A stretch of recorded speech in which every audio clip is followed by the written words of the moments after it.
Buenas tardes, amigos y amigas de la hora de Hurlingham. Tenemos el gran gusto de estar acompañados, ahí en el cartel, por Rodi Rodríguez, periodista, editor, ahora escribiendo, escritor también, infinidad de cosas que se las vamos a preguntar a él, porque a mí saben que me gusta que la gente propiamente diga en dónde anduve y en dónde estoy, dónde quiero estar, qué cosas estás haciendo. Acá también lo que ustedes van a ver, que ya se los muestro, es que hay otro libro ahí que se llama Retratos. Ya vamos a hablar sobre él en forma tangencial, aunque también, por otro lado, el otro día en el Consejo Deliberante él está desarrollando un libro que él ya va a contar el título y todo sobre la historia de Hurlingham, y ha recibido un reconocimiento muy importante que ahora es de interés cultural, interés municipal y demás. ¿Cómo anda, Rodi? ¿Qué tal? ¿Cómo vas? Gracias por la invitación. No, pero a mí un gusto muy, pero muy especial que estés vos acá, porque vos hace rato que estás acá. ¿Cómo empezó tu carrera como comunicador, como periodista? Por herencia, ¿no? Mi viejo era periodista. Me transmitió esa pasión. O sea, desde muy chico arranqué con esta profesión, desde muy chico, y ya más de 40 años que me dedico a esto. Claro. Pero tiene que ver con la herencia de mi viejo, que empezó acá en Hurlingham, muy chico, trabajando en un periódico El Progreso de Don Pruda. Casi empezó como cadete, después empezaba a hacer algunos sociales, iba corriendo en bicicleta hasta el registro civil para ver quiénes se casaban, quiénes se morían. Claro, bueno. Eran los sociales del periódico.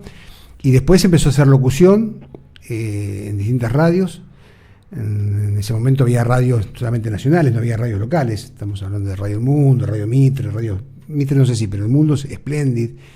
Y una radio que, si bien es uruguaya, transmitía desde Buenos Aires, que es Radio Colonia. Claro. Y ahí empezó, él hacía un programa en Radio Colonia.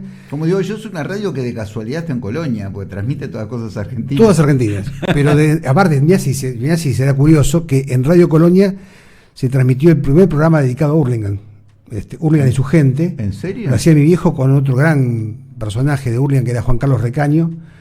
Claro. Ellos dos hacían un programa de radio que se llama Hurlingham y su gente, que se transmitía por Radio Colonia, auspiciado por Casa Viallo y por Jardina Propiedades. No te lo puedo. Estoy hablando años 50 y pico, ¿no? No te lo puedo creer. Y estando en Radio Colonia él, lo contrata un dueño de una radio del sur, de la Patagonia, le propone ser director de una radio en Río Gallegos, y se va para allá. En realidad le propone ser director de una radio que, cuando él llegó, se encontró con que era el director, el locutor, el portero, no había nadie, estaba solo. Pero bueno, le dieron el cargo de director. Como son las cosas en la ahí Patagonia en aquella época. Arrancó en Río Gallegos, fines de los 50, y ahí nací yo. Ahí nací en Río Gallegos. Pero bueno, con raíces acá en Hurlingham. Mis viejos vivían acá cerquita, en Garibaldi, a media cuadra de este estudio. ¿Sí? Sí, en Garibaldi 1700. Así que te hice volver al barrio. Exactamente.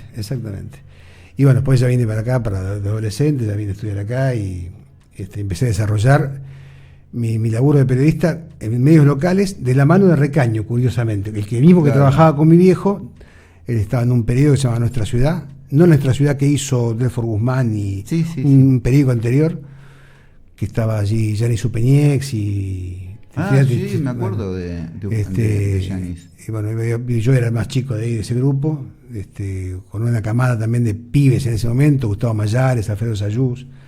Empezamos a hacer periodismo acá en los 80, ¿no? Y bueno, y ahí empecé y seguí haciendo periódicos. Después hice El Ciudadano, un periódico que tuvo 20 y pico de años, lo estuvimos sacando. Sí, la gente lo tiene muy presente en la cabeza, El Ciudadano. También pusimos una radio en su momento, Radio Más, que estuvo varios años también. Ya antes había estado en una radio que era la de Ferraresa, FM Triac. Pero bueno, muy apasionado por el periodismo local. Siempre me gustó mucho el periodismo local. Y a partir de eso creo que también vino mi vocación por rescatar la historia local, por el laburo periodístico, claro. Es fundamental porque viste que Hurlingham, desde el punto de vista físico, no está constituida como un pueblo común o normal, donde vos en la plaza tenés una plaza donde está la municipalidad, la iglesia, que esto, que lo otro. Acá está todo muy desperdigado. Porque no era cabecera de partido, porque era un pueblo, era un pueblo, un suburbio de Morón, que era el centro de Morón, sí, ves esa característica, la plaza, la municipalidad de un lado, la catedral del otro. Claro. Pero esto era un suburbio de Morón y nació así desparramado, por eso el centro era esto, lo que era el casco histórico de Hurlingham, donde está la escuela 10, donde está el Cosmopolita, ese era el centro de Hurlingham, que después se fue corriendo para el lado de Jaureche, que en su momento era Eduardo VII, y la plaza estaba en Roca, aunque la primera plaza fue la que está frente a la comisaría. Claro, esa fue la primera plaza que tuvo Hurlingham, pero nació todo desparramado, ¿no? Y tenemos la municipalidad antes ahí. Arranqué con eso porque cuando vos haces un libro del que vamos a hablar ahora de la historia, es como que en ese libro lo bueno que tiene es que uno empieza a amalgamar y a unificar cosas, ¿no? Uh-huh. Es decir, es esa ciudad tradicional de ese armado que no tuvimos. Te lo brinda el libro porque es como que das vuelta, no es la plaza, pero das vuelta. Recorres, lees cosas, te enteras de un montón de cosas de la historia de lo demás, hasta de mi propia familia, de mi viejo. Apareció Saúl ahí. Apareció mi viejo, fue terrible. Pero vamos a hablar ahora de este libro y del reconocimiento que tuvo el honorable Consejo Deliberante. Sí, es un mimo, siempre es desagradable recibir. ¿Cómo se llama el libro primero? El libro se llama Hurlingham desde el comienzo y abarca desde la época precolonial, cuando acá, no sé, que había indios, que eran 10, o de paso incluso, que tampoco estaban afincados acá, hasta 1982. Ahí termina el libro, corta el libro con la Guerra de Malvinas y con el nacimiento de Sumo, que son dos hechos a nivel local. Obviamente la Guerra de Malvinas es un evento de trascendencia nacional, ¿no? Obviamente, pero para Hurlingham fue muy particular, porque Hurlingham tiene teóricamente esas raíces británicas y vivió la guerra de manera muy especial. Claro. Y el nacimiento de Sumo es una banda emblemática de la historia del rock argentino, pero el hecho de que nazca también en Hurlingham es un hito, y por eso corté del 82. Vendrá otro en su momento que arranque del 82 en adelante. Sí, me imagino. Sí. Me imagino. Pero lo que yo quería rescatar, Marcelo, es que es más, en el reconocimiento del Consejo Deliberante se da en un año muy particular, que es el año en el que Hurlingham va a cumplir 30 años como municipio. Bien. A fines de este año se cumplen 30 años de la sanción de la ley que dividió el partido de Morón. Fue en diciembre del 94. Y las elecciones para elegir el primer intendente se hicieron en mayo del 95, y la asunción del primer intendente, Juan Álvarez, fue en diciembre del 95. Pero digamos que a fin de este año se cumplen los 30 años que se sancionó la ley que nos permitió a nosotros ser municipio autónomo. Pero están esos 30 años de historia como municipio que acotan la historia de Hurlingham, porque la historia de Hurlingham es mucho más rica que esos 30 años. Viene desde que San Martín anduvo. Por eso yo quería rescatar esa historia previa, porque si no nos quedamos con esos 30 años de historia que son valiosos, pero en realidad la sanción de la ley es un hecho administrativo, burocrático, fundamental, pero es toda una historia previa de instituciones, de hombres, de mujeres. Bueno, estamos hablando del Defensores con 100 años, de la Escuela 10 con más de 100, hay un montón de clubes, instituciones que tienen más de 100 años, y de hombres y mujeres que hicieron mucho por Hurlingham, ¿no? Claro. Previo a esos 30 años de Hurlingham como municipio. Por eso a veces el día de Hurlingham es el 28 de diciembre, porque es el día que se sancionó la ley. Y yo a veces insisto en que el día de Hurlingham es otro, porque no es solamente cuando se sancionó la ley. Hay un día que yo tomo, no caprichosamente, porque la historia lo justifica, que es cuando se hizo la primera planificación urbana de estos campos. Cuando se hizo un contrato, la Municipalidad de Morón contrata a un agrimensor para que divida estos terrenos, estos campos. Se hace la primera planificación urbana, que la hizo un ingeniero Sordó, que es un fundador también de Bellavista, de San Miguel. Eso fue el 15 de septiembre de 1857. Para mí esa es la fecha fundacional, porque ahí empezó a tener rasgo de pueblo, cuando se hace la traza, cuando se divide en chacras, en 14 chacras, estos terrenos que eran campo, ¿no? Y empiezan a venderse esos terrenos. Por eso la historia de Hurlingham no son 30 años, son mucho Pero más. en esa época no se llamaba Hurlingham. No, se la conocía como Paso Morales. Como Paso Morales. Porque era el lugar, o sea, el Paso Morales era un paso que había del río Reconquista, más bajo, donde se podía vadear, se podía pasar por ahí. Y en el lugar el dueño se llamaba Morales, o sea, no había muchos misterios en eso. Y entonces se lo conocía como Paso Morales. Pero toda esta zona se la conocía como Paso Morales. Yo inclusive pensaba, disculpa que te interrumpa, No, si seguimos, porque la idea es escucharlo a él, no a mí, pero algo para ver con respecto al ejército argentino. Cuando vos decís San Martín pasa por acá cerca, que el Polideportivo. ¿Dónde está el Polideportivo? A 20 cuadras. Entonces yo razonaba, el ejército y más San Martín, que era un tipo que vino a organizar las Fuerzas Armadas en aquel momento, él ya venía con todo un armado, es decir, ¿por qué pasaba por acá? Y pasaba por acá porque había un lugar estable donde podían refrescar a los caballos, donde podía haber alimento, quiere decir que en ese lugar ya había alguien y ese lugar tendría que llamarse de alguna manera. Sé que en la época de la colonia se registraba todo, lo sé porque un día me puse a leer, nada que ver, un libro sobre la historia de Artigas, entonces aparece las propiedades de los abuelos, los tatarabuelos, 1700 y pico, no sé cuánto, pero por tremendo. Suerte, todo registrado. Entonces yo dije, cuando leí eso, yo dije, en Hurlingham habría que preguntar en el ejército argentino, ¿qué nombre? Porque seguro era el Paso San Morales. Martín, Era el Paso Morales.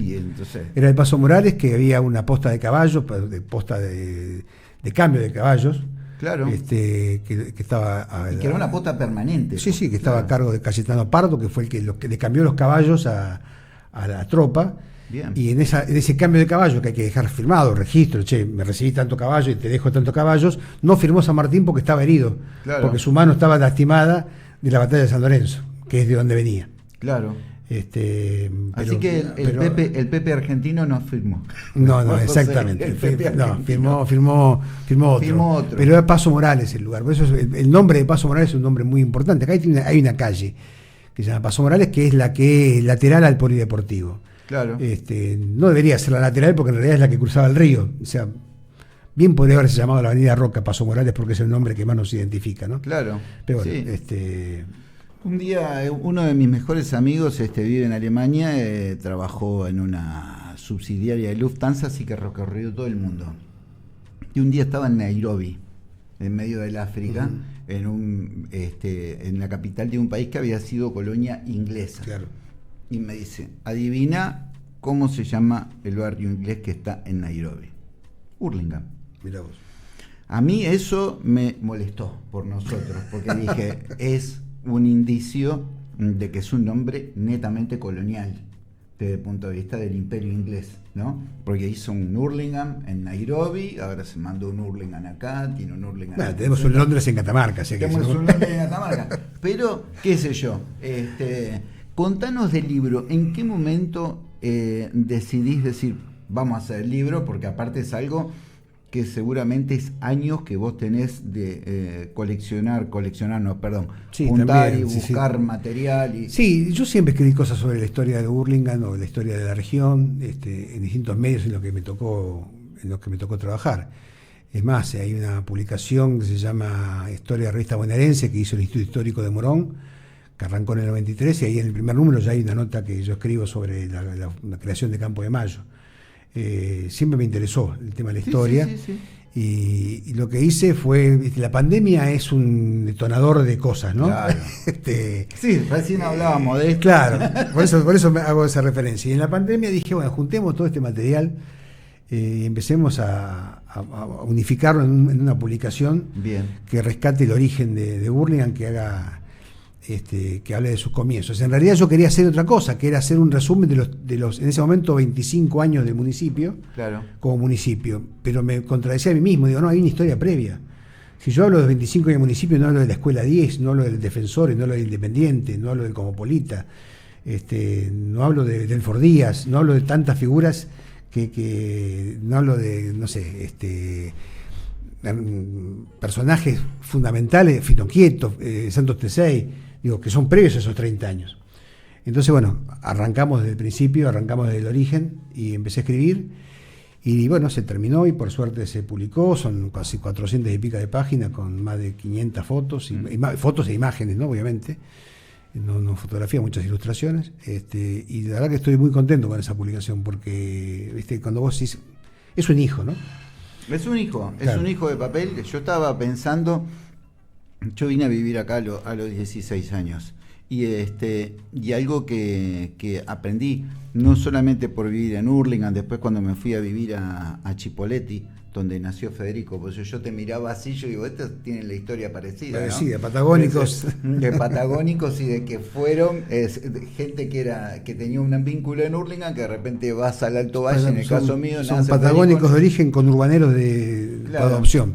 Y es decir, el respeto, es decir, por la historia, conocerla la historia.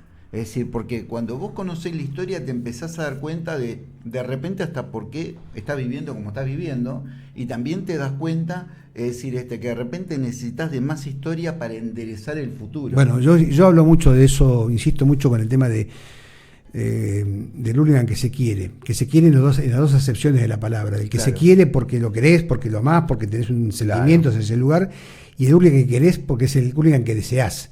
Exacto. Lo que proyectás. Y para proyectar el Hurlingham que vos soñás, tenés que saber un poco del pasado. El pasado ilumina. Claro, para poder quererlo un poco más. Querer a Hurlingham en las dos acepciones. El Hurlingham que queremos en todo sentido. Pero bueno, para hablar del Hurlingham que queremos, hablemos de Hurlingham desde su origen también, ¿no? Eso está bueno porque es obvio que él ya está trabajando en otro número más del libro, ¿no?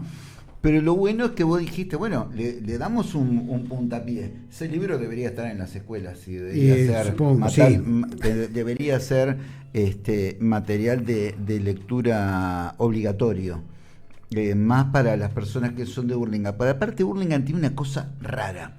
Yo estaba en el sur y de repente me entero, estaba el Monseñor de Nevares, que fue obispo del Neuquén, tenían parientes acá. Fue bautizado acá. Tenía parientes en Hurlingham. Fue bautizado en la iglesia Sagrado Corazón, claro. Jaime de Nevares. Su mamá fue una de las promotoras de la creación de la iglesia de Hurlingham. Mirá, ahí él me está completando la historia que yo me enteré allá y que le contaba a mi viejo, y mi viejo me dice, claro, su niñez pasó acá, Jaime de Nevares. Mi viejo tenía un cliente que era pariente de él. Es curioso, es curioso porque a veces cuando le muestro el libro a un amigo mío terminado, y ve que es un volumen grande, voluminoso, dice, bueno, que no se te ocurra hacer la historia de Italia, porque si no, ¿cuántas páginas metés? Con Hurlingham metiste 400. Es un libro de historia con muchas historias, con anécdotas también, o sea, y perfiles de personajes. Por eso después hice este último libro que son retratos de personajes de Hurlingham. Claro. Porque me parecía que era importante rescatar a algunos hombres y mujeres de Hurlingham, darle un poquito más de identidad. Por eso Retratos es el libro que ya está saliendo y también apunto a eso. En este caso son personajes nacidos en el siglo XIX. Ah, bien. Del que no se conoce mucho, ¿no? Bien. Si vos andás por la Plaza Ravenscroft y haces una encuesta, decís, bueno, ¿quién es Ravenscroft? Justo estaba pensando, ¿quién es Ravenscroft? Entonces van a empezar a decir, bueno, es el dueño de la plaza, porque es el que sabe. El que se supone que la donó. El que sabe que se llama Ravenscroft. Hay gente que no sabe que se llama Ravenscroft. La tienen como la Plaza de Hurlingham y punto. Claro. Sin embargo, la Plaza Ravenscroft es una donación de la mujer, de su viuda, que le dijo, bueno, yo la dono este terreno, con la condición que le pongan el nombre de mi marido. Y el marido fue el fundador del Hurlingham Club. Pero además, aparte fue, Ravenscroft fue un editor extraordinario, fue el creador de la primera publicación deportiva que tuvo El Continente. Mira. O sea, no había diarios especializados en deporte. Había diarios, había publicaciones que tenían una página dedicada al deporte, pero una publicación completa. Y después dicen que las energías no existen. Bueno, el primer editor de un periódico deportivo fue Ravenscroft, el River Plate Plasting se llamaba. Mira. Y después hizo otra publicación muy importante que era una publicación más vinculada a lo político y a lo financiero. Un gran editor. Y fue el creador de la primera agencia de publicidad de la región. Mira. Y todo acá. Todo eso fue Ravenscroft. ¿No? Y sucediendo. Y fue el promotor de lo que en su momento tenía otro nombre, pero después fue la Unión Argentina de Rugby, En su oficina el tipo juntó a las cabezas visibles de los equipos de rugby y armó la asociación de rugby y fue uno de los promotores de lo que después fue la AFA. Mira. Eran 5 los que armaron la primera asociación de fútbol argentino, 5 o 6, uno de Ravenscroft. Digo, ese es el que tiene el nombre de la plaza. Después también fue un jugador de polo. El premio que se entrega en el abierto de polo de Hurlingham todos los años es la Copa Ravenscroft, que se entrega hace 100 años. Ravenscroft murió a los 47 años, murió muy joven. Mirá. En 1901. Para tomar un ejemplo, podemos hablar del Fordía, podemos hablar de Santos Tesey. Pero está bien porque él hace foco, así, hablando por una cosa y por el otra, tocamos un punto.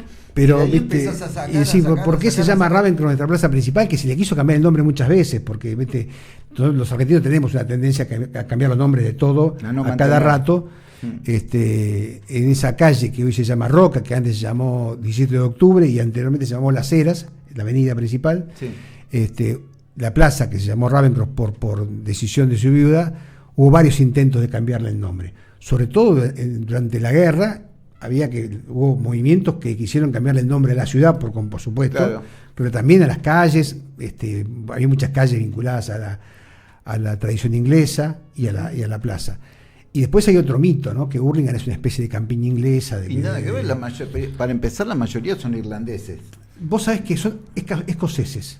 ¿Ah, sí? Los primeros, los que armaron el Hurlingham Club, las principales familias eran escoceses, que aceptaban que se los denomine ingleses, porque bueno, es una tradición, como así le decimos gallego a todos los españoles. Pobre tipo, pero bajando la cabeza pero, y no muy contento. Y los irlandeses, los galeses, los escoceses se bancaron que le dijeron ingleses, pero en realidad fueron escoceses la mayoría, no Ravenscroft, que era inglés.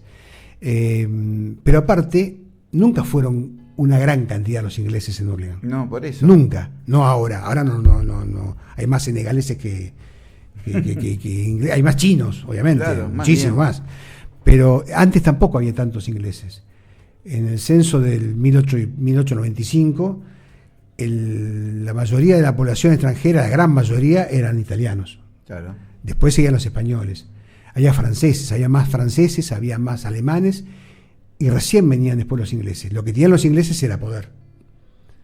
Tenían poder económico. Claro. Entonces el poder económico de haber hecho ese club que hicieron, que era una sociedad anónima, de haber presionado para que el ferrocarril parara en Hurlingham y hacer una estación y ponerle el nombre del club, armar escuelas importantes que todavía están vigentes, y ponerle a las calles el nombre vinculadas a lo inglés, ¿no? La calle Londres, la calle Victoria por la Reina, la calle Eduardo VII, Churchill, Canning, bueno, y varios nombres más. ¿Qué le va a hacer? David, lo importante es, una de las cosas que él dijo, la historia es como es, los que hacen los hechos, los hicieron, y hay veces que uno piensa idílicamente de que si vos le cambiás un nombre, yo te pregunto, ¿qué es lo que estás cambiando? La historia no la podés cambiar. Lo que pasó no lo podés cambiar. Aparte se da una cosa, Marcelo, que no siempre tiene que ver, se le cambia el nombre a una calle, por ejemplo, y la gente hay que ver si acepta eso, porque popularmente está acostumbrada a llamarla de tal manera, y no tiene que ver que esté en contra o a favor del nuevo nombre. No. Digo, la calle Bustamante se llama Eva Perón hace más de 20 años. Sí, pero todo el mundo le dice Bustamante. Y no porque la gente no quiera Evita, porque debe haber muchos, sobre todo sobre la calle Bustamante, que quieren Evita, claro, pero le siguen diciendo Bustamante. Claro, igual que Vergara. Vergara, bueno, en su momento fue Uriburu, nadie dejaba. Bueno, Morón fue 6 de septiembre. El partido de Morón se llamó 6 de septiembre, en homenaje al golpe, que nació en el oeste. Sí, eso me acuerdo porque lo hablamos un día acá con Pablo Ambrosetti. Nadie le decía 6 de septiembre, obligado tenés que poner, ¿no? La Plata se llamó Eva Perón en su momento, y obligaron a los clubes estudiantes de Eva Perón, gimnasia de Eva Perón. ¿En serio? Sí, no sabía. Y bueno, siempre fue La Plata. Siempre fue La Plata. A veces el tema de los cambios de nombre tienen que ver con improntas de un gobierno en particular que desea o supone que así borra el pasado. Acá la palabra peronista estuvo prohibida, claro, por decreto, te ibas preso si decías Perón. Y no dejó de haber peronistas por eso, ¿no? No. Yo los primeros peronistas que conocí, los conocí en Montevideo. Es decir, porque habían tenido se exiliaban. Por exiliarse, mecánicos, profesionales, un montón. Y yo decía, qué raro, no conocía nada, yo no conocía absolutamente nada, hasta que, bueno, después a la fuerza tuve que empezar a conocer el barrio. Empezás a escribirlo, ¿quién te ayuda? Mi familia, fundamentalmente, mi mujer, Gabriela, mis hijos, Lautaro. Y más la pandemia hacía que eran sí, ahí, sobre todo bancarme que llene la casa de papeles y de cosas, ¿no? De juntar. Bueno, pero tu señora está acostumbrada. Está acostumbrada a partes periodistas, pero. Claro. Pero sí, fueron ellos, fundamentalmente, y después amigos. Yo tengo un grupo de amigos con los que laburé, me acompañaron, a lo largo de los años. Periodistas, Gustavo Mayares, por ejemplo, empezamos de chiquitos, se puede decir, a hacer periodismo, el Pollo Mañaco, Maru Pampín, Pablo Siluti. La verdad que nombro gente, quedo mal porque me olvido o dejo de nombrar otros, pero que son amigos míos de hace muchísimos años. Claro. Y fundamentalmente el negro Coria, Raúl Coria, que es un amigo mío de muchos años y que falleció este año justamente. Y él me acompañó mucho y me bancaba en todas esas cosas. ¿Y qué te proponían? ¿Cosas sobre el armado, sobre el índice? Porque los temas vos ya los tenías todos escritos, los que se iban a publicar, o tuviste se fue agregando y más, se fue agregando, y te digo más, el libro está terminado y a veces me da una gana de corregirlo porque siempre aparece alguien diciendo, bueno, pero acá también vivía y también pasó tal cosa, y se van agregando cosas que por suerte, pese a lo que muchos pueden creer, la historia es dinámica, más allá de que la historia no es que sea dinámica, no es que vamos cambiando la historia, pero se van agregando cosas, por eso existe el revisionismo. Uno permite permanentemente revisar y ver nombres, historias, y siempre aparecen, tengo una mujer que conoció a tal y te puede dar, y entonces bueno, ahí vamos a hablar con esa mujer. Y siempre se va agregando datos, y eso me pone muy contento, me permite pensar en poder trabajar con más gente en el rescate de la historia local. La historia local es subjetivo porque me gusta a mí, entonces la defiendo a muerte, pero hay estudios vinculados a la importancia de la historia local como una base, ¿no? De lo que viene. Uno arranca por ahí, arranca por lo que te rodea. De algún lado sos, ¿no? Y tenés que empezar diciendo, estoy viviendo acá, ¿qué había acá? Acá? Y Garibaldi, una de las primeras, esta calle fue asfaltada por Allende cuando era gobernador. Fue una de las primeras calles que se asfaltaron en esta zona. Que era la zona que iba hacia el barrio de Santa Clara, hacia el Perdón de Morris, que era una comunidad italiana muy, muy importante. Todo tiene una historia. Ahí donde está Materiales Morris. Y acá a la vuelta vivía Horacio Guaraní, que se juntaba en la casa de un señor que tiene una inmobiliaria, se llama Pini Spivak, y se juntaban otros comunistas. Pini Spivak fue el que hizo después el loteo, que se transformó en la inmobiliaria Fernández. Después de Pini Spivak salieron varias inmobiliarias, Fernández una de ellas, Fincas, Chiera, varias salieron de ahí. Andrade creo que también. Pero Pini Spivak era un dirigente, un militante también. Claro, un militante del comunismo, se juntaba con otros comunistas, y ahí iba Guaraní también a sumarse, y fue Pini Spivak el que le dio la plata y que lo bancó, fue su mecenas para que se presentara Guaraní en el Festival de Cosquín, y ahí empezó una carrera que todos conocemos. Pero el tipo vivía acá a la vuelta y compraba carne en la carnicería de La Rosa que quedaba sobre Bolívar. Qué bárbaro. Ahora, es lo importante, a mí me interesa, es decir, pero yo quiero saber, como él dijo bien, dónde vivo, ¿no? ¿Dónde estoy viviendo? Y entonces, bueno, empezás a ver que el barrio donde vos vivís no es solamente una cuadrícula de casas donde no conoces al que está viviendo a la vuelta y que vos escuchaste. Que cada vez conoces menos, claro. ¿Viste? Porque también lo bueno que tiene esto es como que le agrega fuego en el sentido del calor a una humanidad que se está enfriando y que se está poniendo como un caracol para adentro, ¿no? Entonces, esto te ayuda primero a saber de dónde sos, ¿no? ¿Cuáles son las vertientes en las que vos tenés? ¿Qué cosas pasaron? ¿Qué personajes hubieron ahí? ¿No? ¿Y qué trascendencia tuvieron? Y si no la tuvieron trascendencia, decís, bueno, como está haciendo él ahora, buscar que la tengan. Sí, y sobre todo si vos buscas la identidad de lugares, qué sé yo, como Humahuaca o como, no sé, lugares del interior sobre todo, claro, es más fácil, la identidad está más clara, hasta tienen su propia tonada, ¿no? Sí, sí. El conurbano es como una mancha gris que parecería que no tenía identidad. Claro. Y termina siendo lo que nos muestra los grandes medios de comunicación. Exactamente. Que es el lugar donde pasan las peores cosas.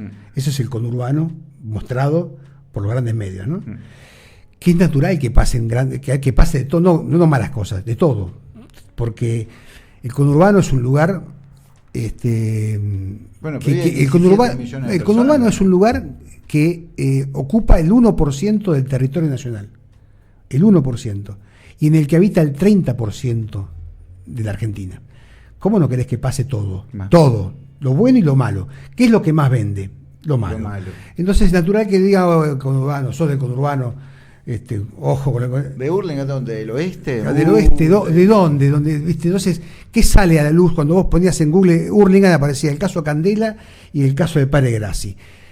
Hurlingham es más que eso. Más bien. Sumo, la música le dio a Hurlingham también, por suerte, un posicionamiento, el rock en general, sí. Dividido, las pelotas, le dio un posicionamiento interesante, pero tiene una riqueza cultural fantástica. Hurlingham, como todo el conurbano, si vos, esto mismo que te digo yo, te lo puede decir cualquier tipo que estudia la historia de Loma de Zamora, que estudia la historia de Quilmes. Yo estoy en Montevideo, le digo que soy de Hurlingham y vienen los pibes y me dicen, Hurlingham, Dividido, la pelota, bueno, Sumo, claro. todo eso. Qué bueno, le digo, ¿cómo es Hurlingham? Entonces empiezo a contar, le digo, mira, así como acá está lleno de cuerda de candombe, allá está lleno de banda de rock. Exactamente. Bueno, es un valor. Es un valor. Es un signo de identidad enorme. Entonces también buscar esa identidad hace que uno se sienta más feliz en el lugar donde vive. Claro. ¿No? Si no, vos vivís en un lugar donde te sentás, mirás la televisión y decís, ¿qué lugar de mierda en el que estoy viviendo? ¿No? Te querés ir. No, Hurlingham tiene mucho más que eso. Digo Hurlingham porque estamos hablando de Hurlingham. Rescatás en los pueblos y encontrás riqueza maravillosa, ¿no? Aparte, como vos bien dijiste, estamos en Hurlingham, estamos hablando de Hurlingham, tenemos derecho a hablar de Hurlingham, sí. Tenemos derecho a quererlo. Sí. Tenemos derecho a demostrar que somos locales, ¿no? Sí, sí. Que nos gusta la localía esta y que, como en el caso acá de Rodi, también sacarla de abajo de la tierra, desempolvarla. Como yo escuché algún poema que decía un cantante, decía, ya pasamos mucho tiempo mirando las raíces desde abajo, ya pasamos demasiado tiempo a la oscuridad, vamos a salir para arriba. Está muy bien. Y este libro nos saca para arriba, nos pone ahí, nos da orgullo del lugar de donde somos. Para mí Hurlingham es un lugar de esos que son parte de mi vida, ¿entendés? Vivo acá, elegí vivir acá, ¿no? Y entonces uno empieza a averiguar y a ser agradecido. Para el caso de los uruguayos, todo lo que vinimos acá, vinimos a escondernos a Hurlingham. Y la gente de Hurlingham se portó precioso, de primera, todos se daban cuenta, porque no había ninguno que viniera a pedirle trabajo. Todos se dan cuenta, en las distintas áreas, y a nosotros nos marcó mucho. Muchísimas no se volvieron, y los que se volvieron tienen vínculos, porque van y vienen, porque vienen los sobrinos. No, porque queda claro, es un imán, ¿no? Mirá, de todos los Kogan que vinimos, ahora la mayoría son argentinos. Claro. Han sido nacidos en Morón, en la clínica Modelo. Claro. Ahora viven en Montevideo, es una risa, ahora viven al revés. Pero bueno, creo que con esto. Vos sabés que hace un tiempo, cuando teníamos de Ciudadano, también lo hizo Pajés en El Espejo. Había un amigo muy entrañable, ya falleció hace muchos años, que era Gallardú, José Adolfo Gallardú, sí. que hacía columnas en los periódicos nuestros sobre... Él tenía ya una columna en televisión, en Canal 9, hace muchos años, se llamaba Grandes Olvidados de la Historia Argentina, y rescataba personajes de la historia no siempre mencionados. Y él trajo esa historia, esa idea de los Grandes Olvidados en las calles de Hurlingham, empezar a rescatar quién es Garibaldi, ¿no? Claro, ¿de quién estamos hablando? Y fue un rescate importante de la historia, porque también es interesante saber dónde vivís. Sí. Las calles también marcan una identidad, ¿no? Hurlingham tiene mucho laburo para hacer, porque tenemos calles que de verdad que no son buenos nombres, pero qué sé yo, Álvar Núñez, Cabeza de Vaca, no sé si merece tener una calle en Hurlingham. Pero bueno, trajo la primera vaca al Río de la Plata. Pero hay personajes locales que la gente no tiene ni idea quién es, entonces bueno, saber quién es Delfort Díaz es importante. Hoy hay la calle Solís, que está sobre el Hospital San Bernardino, fue renombrada hace un tiempo como Claudina Acevedo de Hornos o Claudina Acevedo. Bueno, es la que hizo el hospital, digo, es una mujer que hizo... Eso es otro ejemplo, pero todo el mundo le dice Solís. Claro, bueno, en realidad hubiera sido bueno que se llame el hospital directamente, Claudina Acevedo. Claro. Con todo respeto a San Bernardino, pero ella fue la que hizo ese hospital con muchísimo esfuerzo, una mujer enorme, más allá de que era chiquita, enorme en su trabajo, siendo mujer en los años 60, peleándose con empresarios, peleándose con políticos para poder hacer el hospital. Y rescatar esas figuras es toda una historia. Es toda una historia, porque vos decís, hacer un hospital es el terreno, es los planos, y conseguir recursos, porque no te daban recursos, porque hay una vieja frase que se usaba mucho hace 30 años, que Hurlingham era el patio trasero de Morón. Porque Morón le daba bola solamente a las localidades de la estación de las estaciones vinculadas al Sarmiento, a Edo, Ituzaingó, Castelar, pero que Hurlingham quedaba medio al margen, como era el patio trasero de Morón. Y no llegaban los recursos. Acá los bomberos voluntarios también, con un esfuerzo enorme de quienes lo formaron, consiguieron que la municipalidad desdone una ambulancia. El intendente vino al acto de inauguración, prometió la ambulancia y llegó 2 años después. Con esas cosas tenía que pelear los vecinos en un trabajo mancomunado de vecinos que todos trabajaban. Hace falta una escuela secundaria, se juntaban todos y hacían la escuela secundaria, que fue la Echeverría, y hacía falta el hospital, y así se hizo el hospital, y así se hicieron muchas cosas en una verdadera red social, que no es la red social que conocemos hoy. Es la red social cara a cara, la red social más humana. La que construye las cosas que vas a encontrarte mucho tiempo después. Y eso es un poco lo que también intenté reflejar en el libro, y ese esfuerzo enorme de tipos que no tenían apoyo político, porque era un pueblo casi a la deriva de sus vecinos, que se esforzaban a su suerte. Bueno, los vecinos, los comerciantes de acá de Hurlingham estaban cansados de tener que ir a Morón a hacer trámites, porque el único banco que no tenía banco Hurlingham, y nadie en la provincia no ponía el banco provincia, y la nación no ponía el banco nación, hicieron su propio banco. Se cansaron y hicieron su propio banco, el Banco de Hurlingham, que también tiene una historia extensa. Pero bueno, lo primero fue un banco de los comerciantes y los industriales de Hurlingham. No me traen el banco, bueno, hacemos un banco. Que fue una casita que estaba sobre Sargento Gómez. Mirá. Y después se mudaron a donde está hoy el Banco Galicia. Jaureche y Newbery. Enfrente al Credico. Exactamente. Ahí fue la sede central del Banco de Hurlingham. Yo lo llegué a ver, el banco de Hurlingham. ¿Pasamos a este otro niño? ¿A retratos? ¿Pasamos a retratos? Retratos, me llamó la atención algunas figuras. Te digo, son 20 personajes, todos nacidos en el siglo XIX. Me puse ese límite como para trabajar con esos personajes. Entonces arranco con Adolfo Zurdó, que si bien no es un vecino de Hurlingham, fue el que hizo la planificación urbana. Tiene que ver. Y fue el que construyó el puente de Paso Morales, por ejemplo.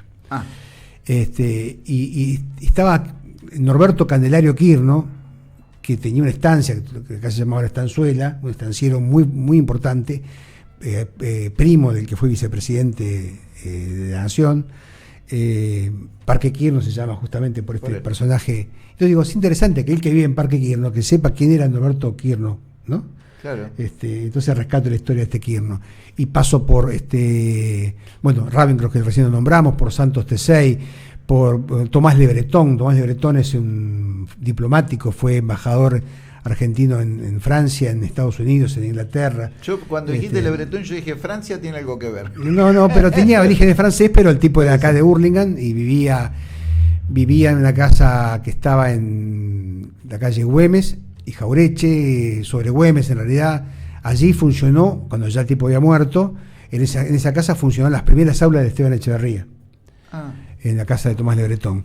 Y hablo de algunos ingleses, obviamente, porque la comunidad inglesa era muy importante, ¿sí? Y había personajes. Dorothy Wadley es una chica que jugaba al tenis, que fue la primera mujer argentina, si bien de origen inglés, pero argentina, en jugar Wimbledon. Y la segunda en jugar Wimbledon fue Gabriela Sabatini. Hubo que esperar más de 80 años para que ocurriera eso. La primera fue una vecina de Hurlingham, que ganó muchísimos premios y una de las que más premios ganó en el tenis femenino. Vos estás marcando, hace un rato yo hice una broma diciendo, y después hay gente que dice que las energías no existen, ¿no?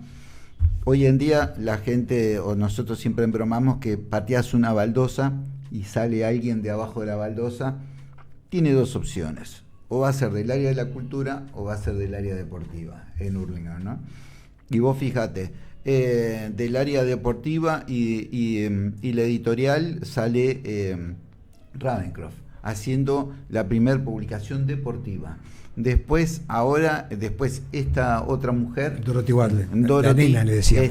ha sido la primera tenista mujer, y hoy en día sí sigue esa raíz deportiva, porque tenés gente que juega al rugby, que juega al futsal, que bueno, juega y dijimos Ravencroft fomentando lo que fue lo que es la UAR hoy, ¿no? La Unión Argentina de Rugby. Claro, la Unión Argentina de Rugby y nada más y nada menos que la AFA. Y la AFA. Claro, porque Hurlingham formó parte de esa primera asociación de fútbol junto con otros 5 equipos. El único del conurbano era Hurlingham. Y en esa primera asociación se pelearon, como que la AFA nació así, la AFA nació con quilombos. Qué raro. Sí. Y entonces dijo, es una tradición mantenerlo. Entonces Ravencroft dijo, no, me corro de esto porque el fútbol no va a ser el deporte eje de mi club, y me corro. Pero él formó parte de esa raíz de lo que fue la AFA, y se corrió, y nunca más Hurlingham es uno de los 2 partidos de la provincia de Buenos Aires que no tiene equipo en la AFA, habiendo sido fundadores de eso, ¿no? Que es una curiosidad. Y hablando de fútbol, no hace mucho, un chico, vecino de Hurlingham, de William Morris, fue convocado a la selección nacional y jugó un par de partidos, que fue Nehuen Pérez, un pibe que salió de la Quinta de los Pibes, de Morris, que arrancó en la Quinta de los Pibes, después hizo su carrera en Argentinos Juniors, después migró para Europa, está jugando en Europa ahora. Y llegó un pibe de Hurlingham a la selección argentina, algo que no ocurría desde 1900 y algo, cuando un inglés de Hurlingham, Cecil Perrin-Rus, fue convocado a la selección argentina, hizo una gira por Brasil que fue exitosísima. Que después fue a jugar a Quilmes, porque acá no había equipo de fútbol. Entonces el tipo se fue a Quilmes, salió campeón con Quilmes, y jugó varias temporadas allí. Y fue a hacer esa gira en tiempos que había ciertos conflictos con Brasil. Bueno, se quiso resolver esos conflictos y se hizo una gira de hermandad. Más, jugaba Argentina un partido importante en Brasil, iba ganando 3-0, y llegó en el entretiempo Julio Argentino Roca y le dijo, muchachos, están haciendo un partido bárbaro, ahora déjense ganar. Háganlo por América, dijo el tipo, porque háganlo por la paz americana, porque los anfitriones no pueden perder 3-0. Bueno, igual Argentina ganó 5-0, no le dieron mucha bola a Roca. Muy bien. Pero esas historias, bueno, tienen que ver con nuestro pueblo, y está bárbaro lo que podemos reflejar, ¿no? Y más bien, para reflejarlas, para entenderlas, para querer un poco más, y también porque en cada una de esas personas, como vos dijiste, hablando sobre cómo eran las redes sociales en esa época, que eran redes cara a cara, y de repente el texto ese que vos dijiste salió a raíz del Esteban Echevarría y su fundación, que sigue estando, ¿no? Entonces esa gente en cara a cara, en el cara a cara, luchando, trabajando, haciendo cosas, hicieron algo que hoy en día se sigue usando, chicos que usan redes digitales y que van a ese colegio. Es decir, hay que entender que lo principal son las relaciones cara a cara. Sí, la verdadera red social. Es la verdadera red social. Sin renegar de lo para que nada, existe porque, y que existe. No, aparte hoy no es parte de nuestro cuerpo, ¿no? Es una extensión de nuestra mano, o sea, el celular. Lo que pasa es que aparecen ahí como amenazando la relación humana real, ¿no? Sí. Muchas veces, porque hay otras complicaciones que no es el punto a tocar en este momento, en las redes, donde hay algunos que les gusta jugar a que la gente no se junte en el cara a cara. No, claro. Así que ¿qué va a ser de vamos a ver si lo presentamos prontamente, con muchos de los que son familiares de esta gente. Bien. qué sé yo, el bisnieto de Tesey, por ejemplo, los nietos de Elvira Ocampo, que fue la primera que escribió un libro sobre Hurlingham, que también está en este libro. Bueno, Fagliano, ¿no? Que es una fábrica de botas muy importante, y que también hago referencia a la llegada de Fagliano acá. Finocchieto, hay una calle acá en Hurlingham que se llama Finocchieto, que en realidad es el hijo del que tenía la quinta, Finocchieto. Finocchieto fue un dirigente, un italiano, que terminó siendo un dirigente radical, fundador del radicalismo. O sea, en Hurlingham vivió Martín Irigoyen, hermano de Hipólito Irigoyen. Y las revoluciones radicales de fines del siglo XIX y hasta la de 1905 se empezaron a fomentar acá en Hurlingham, se juntaban acá en Hurlingham para ver cómo iban a hacer esas revoluciones. Y Leandro Alem venía hasta Hurlingham, a la casa de Martín Irigoyen, de su sobrino, porque era su casa de descanso. Y acá venían los fines de semana seguramente largamente a hablar y hablar. Exactamente, y Finocchieto fue el primer presidente del radicalismo de Morón, y fue un luchador tremendo, en ese momento por el voto universal, por la famosa ley Sáenz Peña, ¿no? Que termina logrando que Irigoyen sea presidente de la Nación en el 16. Y que los conservadores odien a Sáenz Peña. Y bueno. Pero bueno, la historia argentina también, o sea, ver cómo vinculamos nuestro pago chico, nuestra historia local, con hechos importantes de la historia nacional también es importante. Saber que también estos fueron escenarios de hechos importantes de nuestra historia. Desde el golpe del 30, por ejemplo, o la propia batalla de Caseros, o sea, que Hurlingham tiene un pedacito bueno, ni hablar de la época de la dictadura, ¿no? Hurlingham es un espacio, un lugar muy particular, rodeado de enclaves militares, Campo de Mayo, el Colegio Militar, la base aérea de Morón, o sea, estamos rodeados. Y también ha vivido la etapa de la dictadura de manera muy especial. Y además de que Videla haya sido vecino de Hurlingham. Además, ¿no? Ahí lo tenemos al amigo Joel, que está trabajando. Me pone muy contento que un chico joven se preocupe por esas cosas y investigue esas cosas. Es muy alentador eso.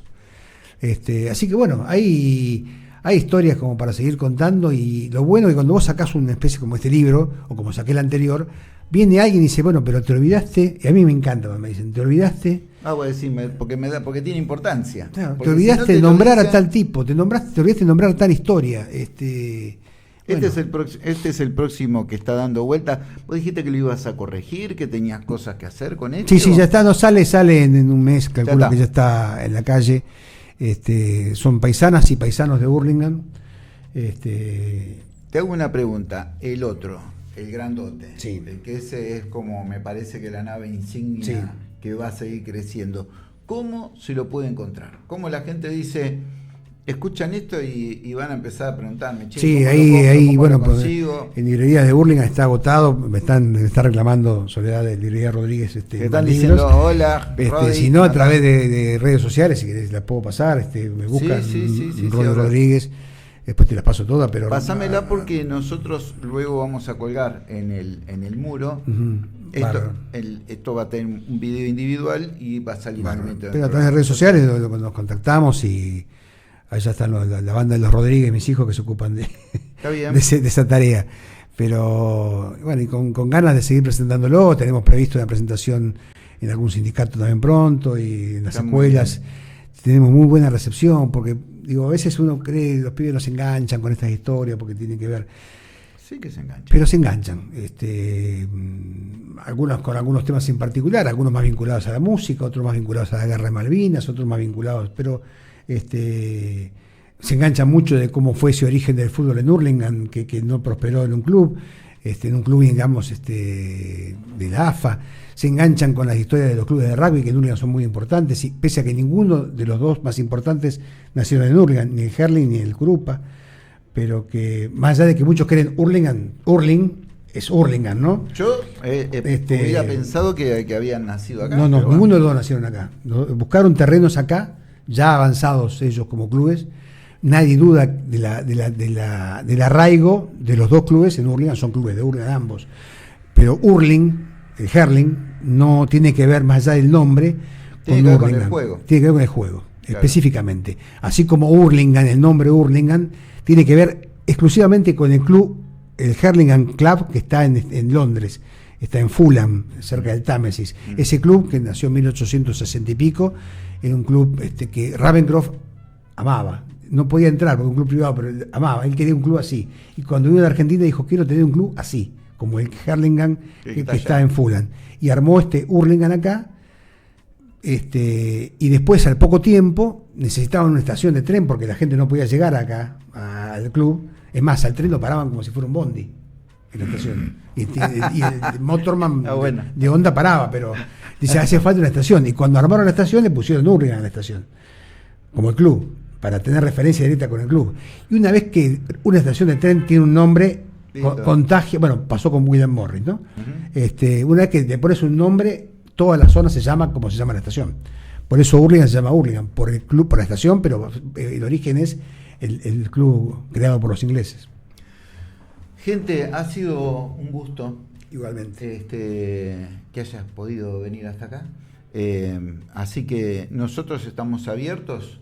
Todo lo que sea difusión, más de este trabajo que estás haciendo, de temas de historia, la verdad, felicitaciones por el laburo. Bueno, muchas gracias. Felicitaciones, la verdad que es algo muy importante para los que estamos hoy y para los que van a nacer, que todavía no conocemos, van a tener que conocer esa historia, porque hay mucho ahí, no porque como vos decías, los nombres que te pueden marcar Hurlingham sobre X cosas, las calles principales y demás, pero a algún pibe de barrio le va a interesar como a mí, por qué se llama Garibaldi, quién la construyó, quién vivía ahí a la vuelta, es decir, y porque uno lo quiere a Hurlingham. Después eso lo que va a traer es que la gente participe para construir el Hurlingham que quiere. Exactamente. El que desea. Ese es el, ¿entendés? El objetivo. Para que haya lugares para que los jóvenes de repente no tengan que irse de Hurlingham a vivir en otro lugar porque de repente no tengan espacios o ese tipo de cosas, ¿no? Sí, lamentablemente ocurre eso mucho es más importante que el nombre de una calle, ¿no? Totalmente, que se arraiguen acá, que se queden acá y que haya lugares para vivir, ¿no? Claro. Ojalá. Sí, eso es lo que buscamos. Amigos, Rodi Rodríguez, ustedes ya lo conocen, muchos de ustedes lo conocen, así que nos vemos, Rodi, gracias. Muchísimas gracias por el espacio. No, por favor, hasta luego.